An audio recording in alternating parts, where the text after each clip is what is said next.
야구야구 김영준입니다. 2004년이 39세 시즌이었던 본즈는 45홈런, 41삼진을 기록합니다. 또한 고의사구 120개와 비고의사구 112개로 232볼넷을 기록합니다. 본즈 이전 고의사구 최고 기록은 윌리 맥코비의 45개였지만 공식 기록이 된 게 1955년이기 때문에 베이브 루스나 테드 윌리엄스의 참전 이전 기록은 알 수 없었습니다. 73홈런을 친 2001년보다 더 충격적이었던 그해 본즈는 타율 3할 6푼 1리, 출루율 6할 9리, 장타율 0.812와 OPS 1.422를 기록합니다. 그의 본즈가 친 45홈런은 자이언츠 타자의 마지막 30홈런이 됩니다. 30홈런 타자가 2004년 본즈 이후 20년 동안 나오지 않은 건 심각하다고 할 수 있습니다. 자이언츠를 제외할 경우 30홈런 타자가 가장 안 나오고 있는 팀은 2019년이 마지막인 컵스, 피츠버그, 워싱턴, 콜로라도, 그 다음은 2021년이 마지막인 신시내티와 미네소타입니다. 클리브랜드는 2021년에 호세 라미레스와 프란밀 레이에스가 치고 없다가 지난해 라미레스와 네일러가 30홈런을 넘겼습니다. 2021년 벨트가 30홈런을 넘나 싶었지만 97경기 29홈런에 그쳤던 자이언츠는 작년에 내심 30홈런을 기대했습니다. 홈런을 치기 어려운 카우프먼 스타디움과 론디포 파크에서 각각 48개와 36개를 친 솔레어를 영입했기 때문이었습니다. 하지만 솔레어는 93경기 12홈런에 그쳤고 자이언츠는 600만 달러의 2년치 연봉 보조와 함께 솔레어를 애틀란타로 넘기면서 빠르게 손절합니다.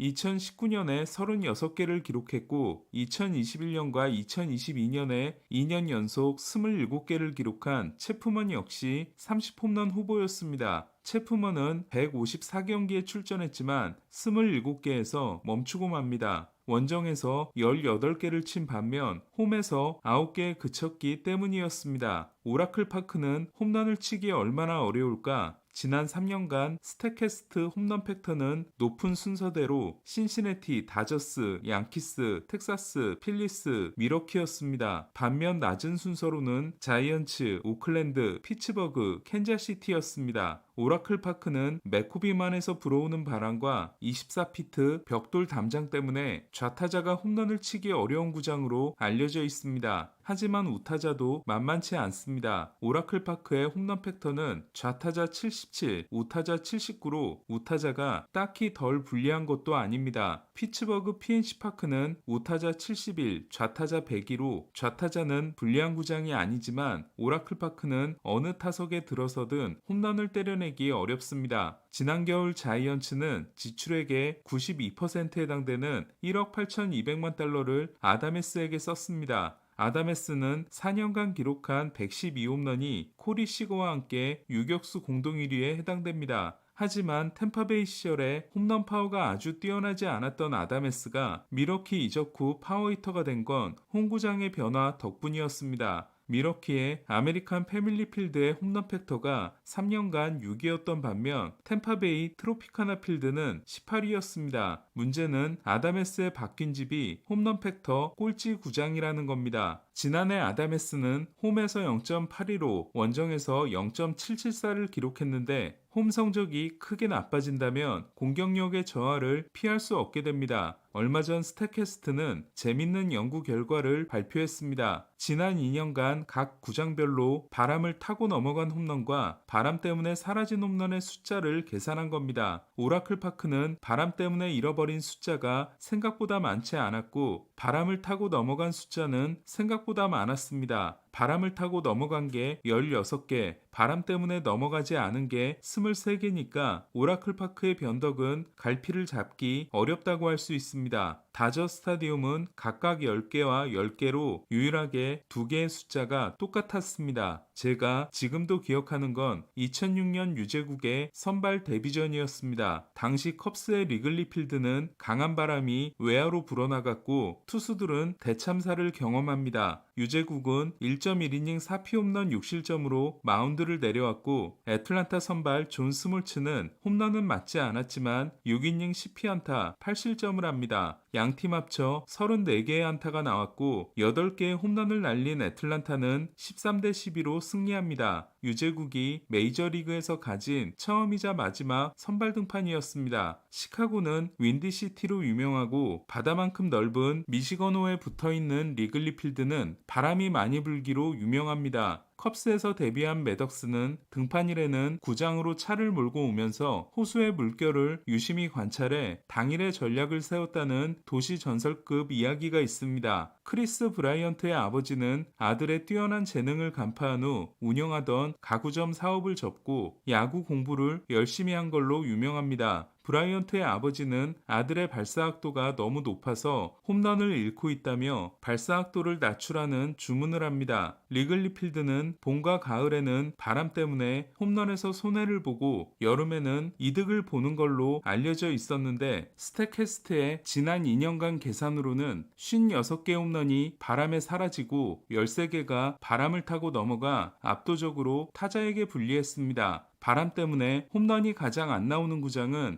67개를 바람이 막아주는 동안 2개가 바람을 타고 넘어간 캔자시티 카우프만 스타디움입니다. 하지만 더 눈에 띄는 구장은 시애틀 T-모빌 파크입니다. 킹돔이 작고 아담했던 시애틀은 킹돔 지붕의 타일이 떨어지자 당시는 세이프코 필드였던 T-모빌 파크를 서둘러 개장합니다. 그리고 시애틀 타자들은 충격에 휩싸입니다. 어느 날 그리핀은 당연히 홈런이 될 줄 알았던 타구가 낭낭하게 잡히는 모습을 본 후 단장에게 더가웃 전화를 걸어 펜스를 당겨주지 않을 거면 트레이드를 해달라고 합니다. 시애틀은 한참이 지나고 나서야 펜스를 당기게 되지만 바닷가에 가까이 있고 바람이 홈플레이트 쪽으로 부는 T-모빌 파크는 타자에게 압도적으로 불리한 구장이 됩니다. T-모빌 파크는 지난 2년간 55개 홈런이 바람에 의해 실종된 반면 바람을 타고 넘어간 홈런은 하나도 없었습니다. 시애틀 투수들이 저평가될 수밖에 없는 건 로건 길버트, 루이스 카스티오, 조지 커비, 브라이스 밀러, 브라이언 우와 홈에서 0.28, 원정에서 4.28을 기록한 마무리 안드레스 무뇨스의 성적 편차가 대단히 크기 때문입니다. 반면 다저스가 2023년 시애틀에서 홈 0.634, 원정 0.830을 기록한 테오스카를 지난해 영입해 대박을 친 후 지난해 자이언츠에서 홈 0.632, 원정 0.851을 기록한 콤포토를 1년 1,700만 달러 계약으로 영입한 데는 이유가 있었습니다. 다시 자이언츠 이야기로 돌아가서 오라클 파크를 2000년에 개장한 자이언츠가 2010년, 2012년, 2014년 세 번의 월드시리즈 우승을 한 비결은 투수 구장을 활용할 수 있는 강력한 마운드를 구축한 것이 가장 첫 번째였습니다.